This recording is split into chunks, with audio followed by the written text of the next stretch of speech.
नमस्कार विद्यार्थी मित्रों, कैसे हो। आपने इकाई 1 अभ्यास, स्वाध्याय, व्याकरण, भाषा सज्जता आदि सब कुछ अपनी पक्की कॉपी में लिख लिया होगा। आज हम इकाई 2 शुरू करते हैं। इकाई का नाम है ईदगाह, कहानी है। सबसे पहले कहानी सुन लेते हैं, समझ लेते हैं। ठीक है, कहानी का नाम है ईदगाह। ईदगाह किसे कहते हैं? सबसे पहले इस शब्द को आप जरा ध्यान से सुनना, पढ़ना, लिखना। ठीक है, आज इसके बारे में कुछ नहीं कहूँगी, आज सिर्फ कहानी कहूँगी। ठीक है, तो रमज़ान के पूरे 30 रोज़ों के बाद आज ईद आई है। बहुत ही सुंदर, मनोहर, सुहावना प्रभात है। प्रभात यानी सुबह का समय। आज का सूर्य बहुत ही सुंदर, प्यारा और शीतल दिख रहा है, मानो संसार को ईद की बधाई दे रहा है। और गांव में भी बहुत ही हलचल है। ईदगाह जाने की तैयारियां हो रही है।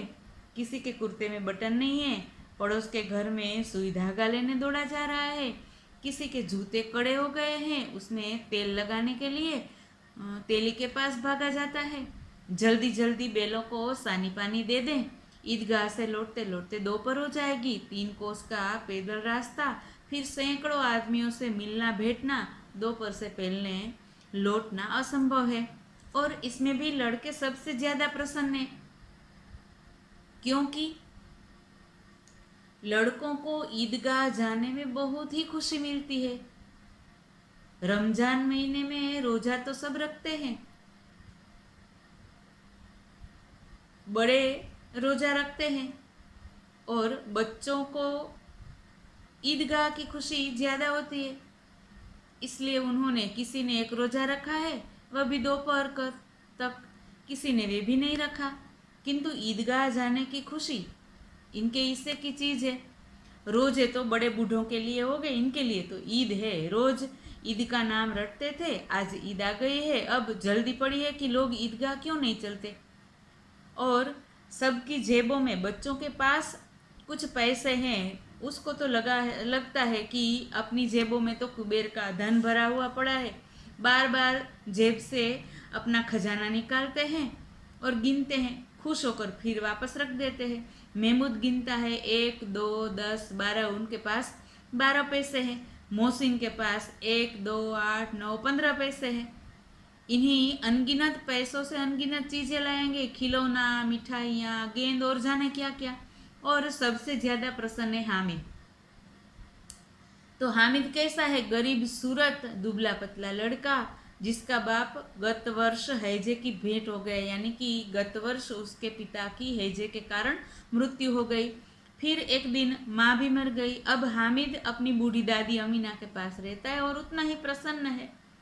हामिद के पाँव में जूते नहीं है, सिर पर एक पुरानी टोपी है जिसका गोटा काला पड़ गया है, फिर भी वह प्रसन्न है।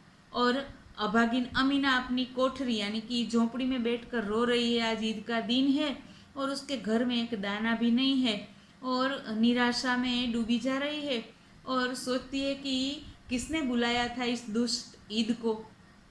अमीना का दिल वो कचोट रहा है, यानी कि उसके दिल में बहुत दुख हो रहा है, क्योंकि उनके पास कुछ नहीं है। गांव में बच्चे बच्चे अपने माँ बाप के साथ जा रहे हैं। हामिद का बाप अमीना के सिवा और कौन है? उसे कैसे अकेले जाने दे?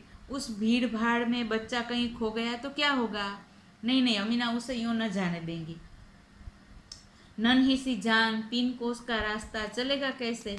पैरों में छाले पड़ जाएंगे, जूते भी तो नहीं है, और पैसे भी ज्यादा नहीं है। कुल 2 आने पैसे बच रहे हैं। 3 पैसे हामिद की जेब में है और 5 पैसे अमीना के बटुए में है।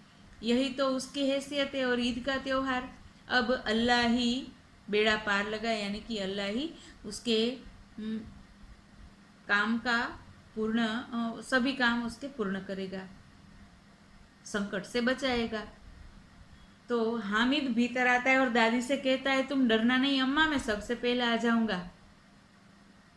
और गांव से मेला चला, मानी सब बच्चे ईदगाह चले। बच्चों के साथ हामिद भी जा रहा था। कभी दौड़कर आगे निकल जाता, फिर किसी पेड़ के नीचे खड़े होकर साथ वालों का इंतजार करता। हामिद के पैरों में तो जैसे पर लग गए हैं। वह थोड़ा थक सकता है।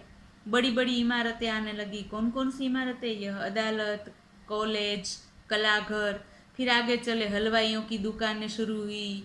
दुकानें भी आज खूब सजी हुई थी। इतनी मिठाइयाँ कौन खाता होगा? देखो ना, एक एक दुकान पर मन मन भर मिठाइयाँ थी। और अचानक ईदगाह नजर आई। इमली के घने वृक्षों की छाया, नीचे पक्का फर्श, उस पर जाजिम बिछी हुई थी और सभी रोजेदार यानी कि जिन्होंने रोजे रखे थे उनकी पंक्तियां एक के बाद एक कहाँ तक चली आ रही थी। यहाँ ईदगाह में कोई धन और पद नहीं देखता, सभी लोग एक साथ बैठकर नमाज अदा करते हैं।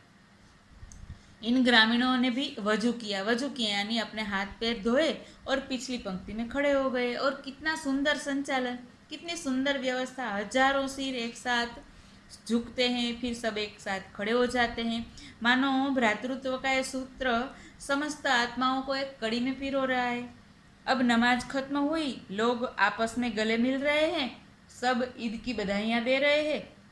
अब मिठाइयाँ और खिलौनों की दुकानों पर धावा होता है यानी सब वहाँ इकट्ठे हो जाते हैं लेने के लिए। ग्रामीणों का दल भी इस विषय में बालकों से कम उत्साही नहीं है। देखो, हिंडोला है, 1 पैसा देकर चढ़ जाओ। कभी आसमान पर जाते हुए मालूम होता है, कभी जमीन पर गिरते हुए। चरखी है, लकड़ी के हाथी, घोड़े और ऊंट छड़ों से लटके हुए, छड़े मानी जिसे हम गुजराती में सड़िया कहते हैं, छड़ों से लटके हुए हैं। 1 पैसा देकर बैठ जाओ और 25 चक्करों का मजा लो। महमूद, मोहसिन, नूरे और समीन घोड़ों पर बैठते हैं। हामिद दूर खड़ा है, 3 पैसे उसके पास है और अपने खजाने का 1/3 हिस्सा जरा सा चक्कर खाने के लिए थोड़ा दे सकता है। सब चरखियों से उतरते हैं, खिलौने लेंगे। इधर दुकानों की कतार लगी हुई है, तरह तरह के खिलौने हैं। सिपाही और गुजरिया, राजा और वकील, भिश्ती और धोबिन, वाह, लगता है कि अभी बोलना ही चाहते हैं। महमूद सिपाही लेता है, खाकी वर्दी और लाल पगड़ी वाला, कंधे पर बंदूक रखे हुए मालूम होता है अभी कवायद किए चला आ रहा है। मोहसिन को भिश्ती पसंद आया, कमर झुकी हुई, ऊपर मशक रखे हुए, मशक का मुंह एक हाथ से पकड़े हुए, कितना प्रसन्न है, शायद कोई गीत गा रहा है, बस मशक से पानी उंडेलना ही चाहता है। नूरे को वकील से प्रेम है, काला चोगा, नीचे सफेद अचकन, अचकन के सामने के जेब में घड़ी, सुनहरी जंजीर, एक हाथ में कानून का पोथा लिए, मालूम होता है अभी किसी अदालत से जिरह या बहस किए चले आ रहे हैं। ये सब 2-2 पैसों के खिलौने हैं। हामिद के पास कुल 3 पैसे हैं। इतने महंगे खिलौने कैसे ले? खिलौना कहीं हाथ से छूट पड़े तो चूर चूर हो जाए, जरा पानी पड़े तो सारा रंग धुल जाए। ऐसे खिलौने किस काम के? उन्हें लेकर वह क्या करेगा? अब खिलौने के बाद मिठाइयाँ आती है। किसी ने रेवड़ियाँ ली, किसी ने गुलाब जामुन, किसी ने सोन हलवा, मजे से खा रहे। हामिद बिरादरी से पृथक है, यानी कि सभी बच्चों से अलग खड़ा है। अभागे के पास 3 पैसे है, क्यों नहीं कुछ लेकर खाता? ललचाई आंखों से सबकी ओर देखता है, किंतु अपने पैसों में से कुछ लेकर खाता नहीं है, क्योंकि उनके पास 3 ही पैसे है। अब मिठाइयों के बाद लोहे की चीज़ों की दुकानें हैं, कुछ नकली गहनों की और गिलेट की है। लड़कों के लिए यहाँ कोई आकर्षण नहीं है, वे सब आगे बढ़ जाते हैं। हामिद एक लोहे की दुकान पर रुक जाता है। कई चिमटे रखे हुए हैं। उसे ख्याल आया कि दादी के पास चिमटा नहीं है। तवे से रोटियां उतारती है तो हाथ जल जाते हैं। अगर चिमटा ले जाकर दादी को दे तो कितनी प्रसन्न होगी, फिर उनकी उंगलियां कभी न जलेगी, घर में एक काम की चीज हो जाएगी। खिलौने से क्या फायदा? व्यर्थ में पैसे खराब होते हैं। जरा देर ही तो खुशी होती है, फिर तो खिलौनों की ओर कोई आंख उठाकर भी नहीं देखता, या फिर घर पहुंचते पहुंचते टूट फूट कर बर्बाद हो जाएंगे। चिमटा कितने काम की चीज है। रोटियां तवे से उतार लो, चूल्हे से सेक लो, कोई आग मांगने आए तो झटपट से चूल्हे से आग निकाल कर दे दो। बेचारी अम्मा को फुर्सत भी कहाँ है, बाजार जाए और इतने पैसे भी कहाँ हैं, रोज अपने हाथ जला लेती है। हामिद के साथी आगे बढ़ गए हैं, सभी शरबत पी रहे हैं और हामिद सोचता है, देखो कितने लालची है, इतनी मिठाइयाँ ली, मुझे किसी ने एक भी न दी।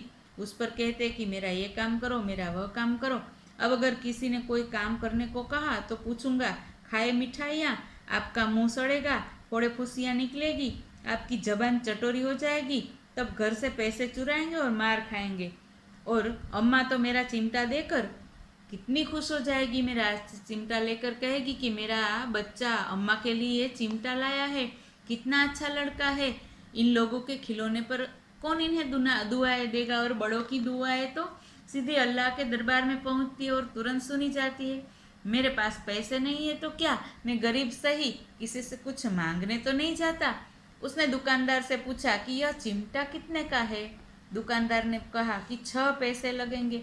हामिद का दिल बैठ गया, फिर भी बोला ठीक ठीक बताओ।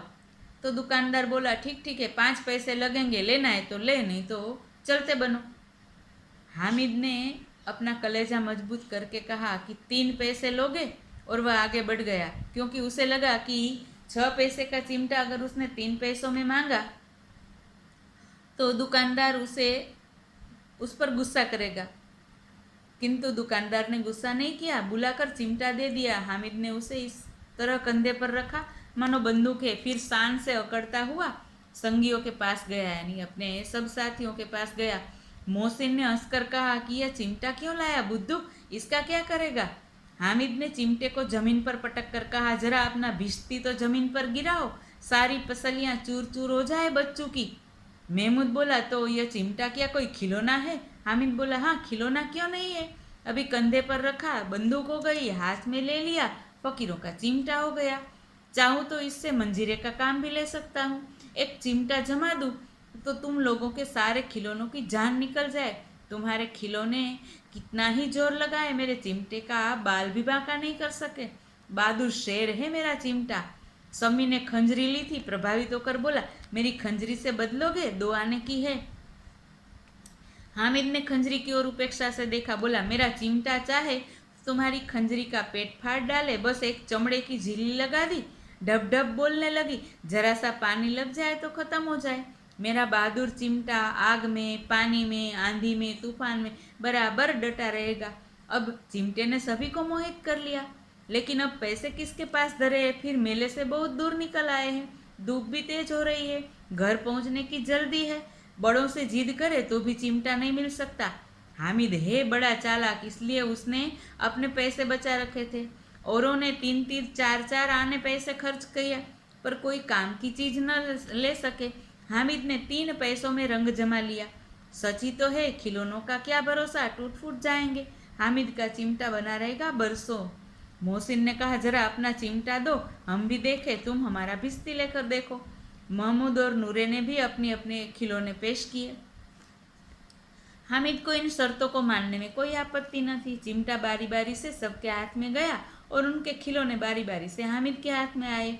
कितने खूबसूरत खिलौने थे। रास्ते में महमूद को भूख लगी, उसके बाप ने उसे केले खाने को दिए। महमूद ने केवल हामिद को अपना साथी बनाया, उसके अन्य मित्र मुंह ताकते रह गए। यह उस चिमटे का प्रभाव था। अब क्या हुआ तो 11 बजे सारे गांव में हलचल मच गई। मेले वाले लौट आए। मोहसिन की छोटी बहन ने दौड़कर भिश्ती उसके हाथ से छीन लिया और मारे खुशी के उछली तो मियाँ भिश्ती नीचे आ गए और सुरलोक सिधारे, यानी कि खिलौना टूट गया। मियाँ नूरे के वकील का अंत तो इससे भी ज्यादा गौरवमय हुआ। वकील जमीन पर या ताक पर बैठ नहीं सकते, उनकी मर्यादा का विचार तो करना होगा। दीवार में 2 खूंटियां गाड़ी गई, उन पर लकड़ी का एक पटरा रखा गया, पटरे पर कागज का एक कालीन बिछाया गया। वकील साहब राजा भोज की भांति सिंहासन पर बिराजे। नूरे ने उन्हें पंखा झलना शुरू किया। अदालतों में तो खसकी टट्टियां और बिजली के पंखे होते हैं, क्या यहाँ मामूली पंखा भी ना हो। अब बांस का पंखा आया और नूरे हवा करने लगा। मालूम नहीं पंखे की हवा से या पंखे की चोट से वकील साहब स्वर्ग लोक से मृत्यु लोक में आ रहे और उनका माटी का चोला माटी में मिल गया। फिर बड़े जोर शोर से मातम हुआ और वकील साहब की अस्थियां धूरे पर डाल दी गई। यानी कि वकील साहब का जो खिलौना था, यानी कि जो खिलौना वकील था, खिलौना टूट गया और बहुत ही जोर जोर से नूरा रोया। फिर क्या हुआ, कुछ नहीं कर सकता। फिर उसका जो खिलौना टूटा था, जो मिट्टी थी, मिट्टी कचरे पर डाल दी गई। अब मियाँ हामिद का क्या हुआ सुनिए। अमीना उसकी आवाज़ सुनते ही दौड़ी और उसको गोद में उठाकर प्यार करने लगी। सहसा उसके हाथ में चिमटा देखकर वह चौंकी। यह चिमटा कहाँ से लाया? हामिद बोला, मैंने मोल लिया है, मानी मैंने खरीदा है। अमीना ने पूछा, कितने पैसे में? 3 पैसे दिए। अब अमीना ने बड़ा ही दुख व्यक्त किया कि कैसा बेसमझ लड़का है, दोपहर हुआ, कुछ खाया न पिया, लाया क्या चिमटा? सारे मेले में तुझे क्या कोई चीज न मिली काम की जो यह लोहे का चिमटा उठा लाया? हामिद ने अपराधी भाव से कहा, तुम्हारी उंगलियां तवे से जल जाती थी इसलिए मैंने लिया। तो बुढ़िया का क्रोध तुरंत स्नेह में बदल गया। बच्चे में कितना त्याग, कितना सद्भाव और कितना विवेक है। दूसरों को खिलौने लेते और मिठाई खाते देखकर इसका मन कितना ललचाया होगा।